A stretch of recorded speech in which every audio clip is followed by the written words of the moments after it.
Morning everybody. In my public affairs role I've been looking lately at the Welsh Government's current consultation on farming and forestry support after Brexit. So it's perhaps a bit unwise for anyone to make any statements about where policy is going at the moment. But I think there's some big changes happening externally, and what I will do is sort of run through those and how policymakers can and might respond. So the first of these big changes is, of course, the climate emergency. This is the forecast, if you like, for different parts of the UK. And for Wales, it's basically saying this is what we've got at the moment: more flooding, sea level rise, water resource pressures, heat waves. Now, those commitments that our governments are currently edging towards zero net carbon emissions by 2050, they're not about preventing this. This climate change is already with us. Those commitments are about trying to limit dangerous climate change, the sort that will kill millions of people. Next slide, please. The way this appears in everyday life is more frequent extreme weather events. And yes, very clear answer from the Met Office that these events are getting more and more frequent, as we've seen in the news today. The second graph, which shows the same thing, is actually not produced by climate scientists. It's produced by Barnsley Hospital, and is obviously part of their planning for health needs. Next slide, please. So this is the plan. So this is the policy response, and it's what comes from the official government advisors on climate change. And Welsh Government has committed to trying to deliver this as a minimum. So the reducing bars basically are emission reductions, the middle one by 2030 and the other one by 2050.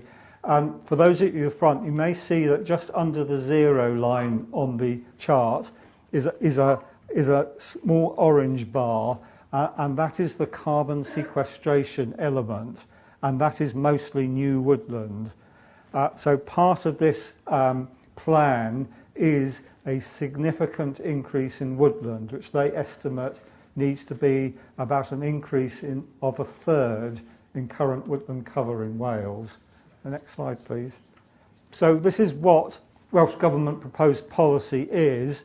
I won't read them all out, but they're direct quotes from the document. They'll be in the notes that are with the presentation if you want to see them.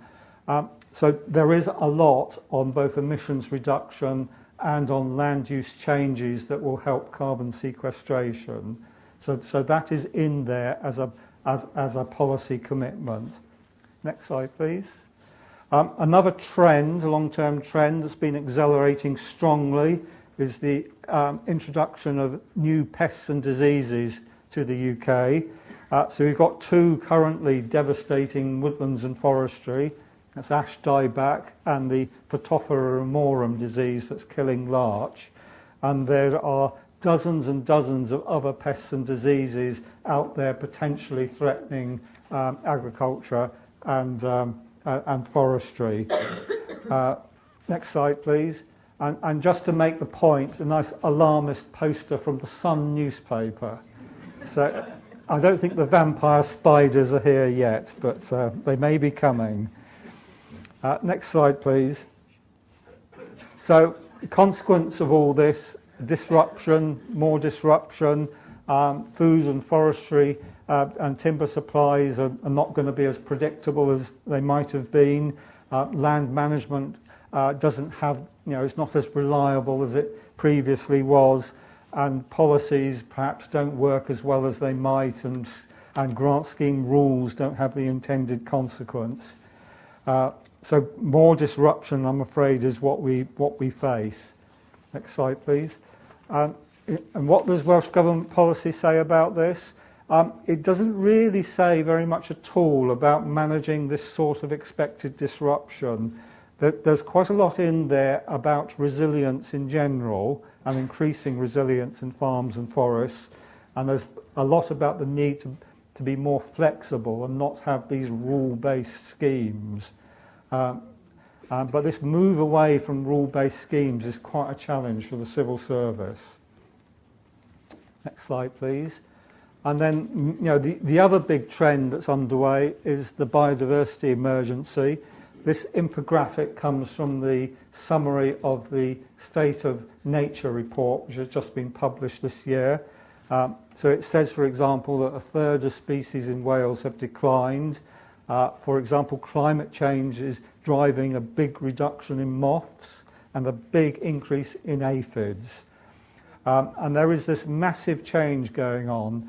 Something like nearly half the species in Wales have shown strong changes in distribution. That's either an increase or a decrease in the last 10 years.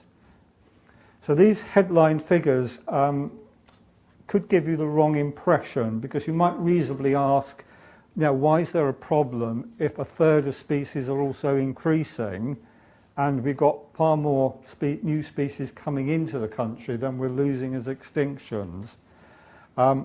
But the decline in the quality of biodiversity is real. There's two trends which are particularly concerning. Next slide, please. One of those is the long-term downward trend in what are called priority species, species of particular conservation interest that tend to be characteristic of our familiar habitats. So in woodland, this is reflected in long-term declines in familiar woodland birds and butterflies. This chart comes from the official UK government monitoring from DEFRA. Next slide, please. And the other aspect of this is that there's also now robust evidence that we're getting not only declines in species diversity, but declines in the actual number of individuals and the biomass as well.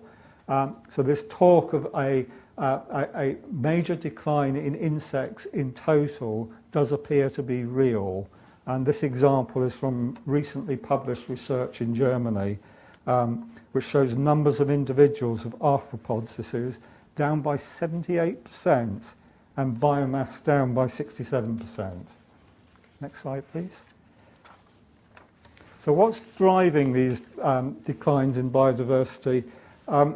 If the different reports tend to give you a different list in a different order, but reading across them, I think two really do stand out. And right at the top of the list is agricultural intensification, and that includes nutrient pollution, pesticide pollution, loss of habitat. And climate change is coming out at the moment as the second in the list.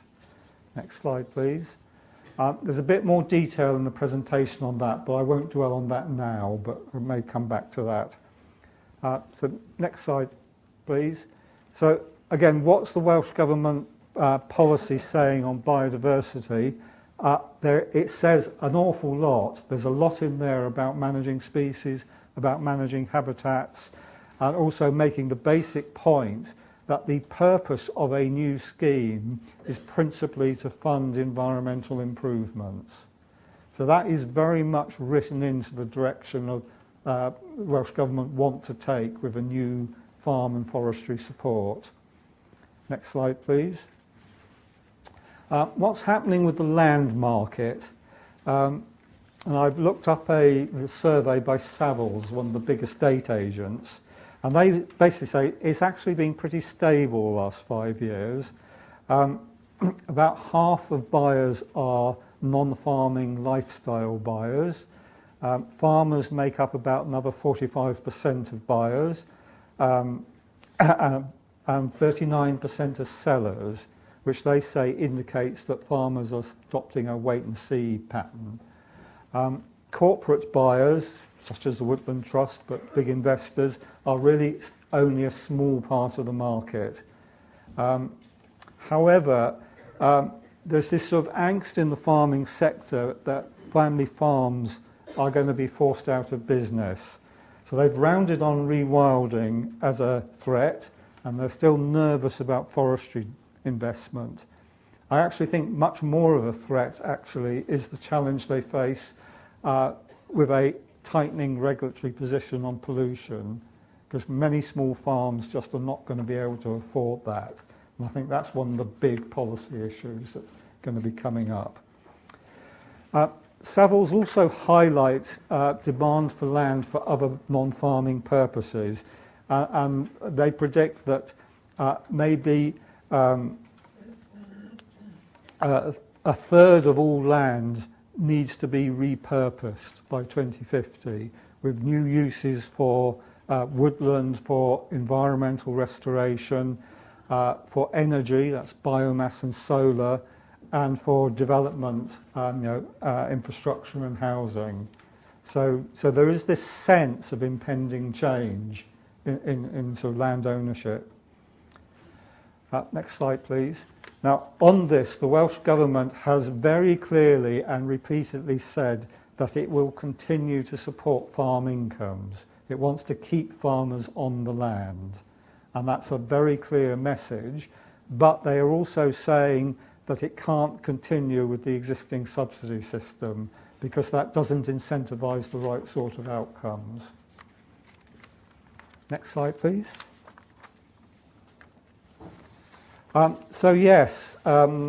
This is the consultation document, and into all this external change comes the politics of Brexit.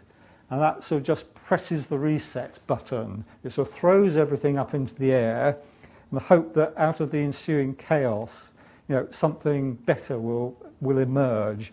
And there's all sorts of interests now vying to control what will happen. And this is a big challenge for Welsh Government policymakers. There's a couple of major political things which they don't control. And one is post-Brexit trade deals, and the other is how much money will be available for farm support. So we very much support the general direction of Welsh Government policy. There's a couple of things we are particularly advocating. Next slide, please. One is yes, we think it's time for an agroforestry revolution, and this has been one of our main campaigns and will continue to be so. Next slide, please. And part of that is a new hedges and edges scheme, but not just hedges, those riparian protection strips, shelter belts as well. This works for biodiversity and it works for the farm business. Next slide, please. On forestry, there's a sort of tendency to say forestry is doing okay. It's got sustainable forestry standards. They just want permission to go and plant lots more woodland. We think there are issues with forestry. It's too dependent on timber income, needs more independent certification, and to concentrate more on a wider range of benefits. So next slide, please. So this new tree cover in Wales. So we think it's achievable. We are suggesting a plan how to do it. Big component from agroforestry, big component from natural colonisation.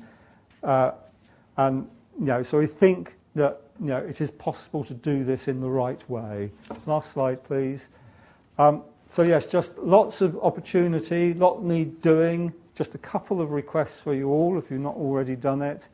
One, we have a petition on the National Assembly website calling for a new Wales National Forest, which Natalie will talk more about. And also the Woodland Trust on its own website is calling for 1 million people to pledge to plant a tree this autumn on the 30th of November.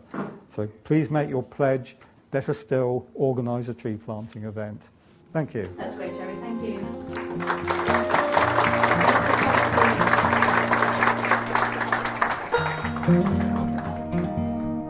you.